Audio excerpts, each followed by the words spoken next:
আমাদের এত অসহিষ্ণু হয়ে গেছি আমরা যে আমরা কথাটাই শুনতে চাই না।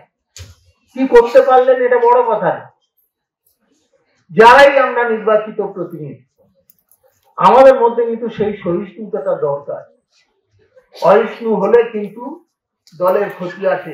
অতীত অভিজ্ঞতা আপনাদের তো মানুষের মধ্যে তারা জেদ তৈরি হয় যে বারাসাত শহরে আমরা প্রায় 22 থেকে 23,000 ভোটে হেরেছেন আপনারা।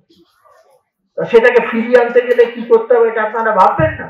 মমতা ব্যানার্জি যে হারে পরিশ্রম করেন সেই বিষয়টা আমাদের মাথায় রাখতে হবে।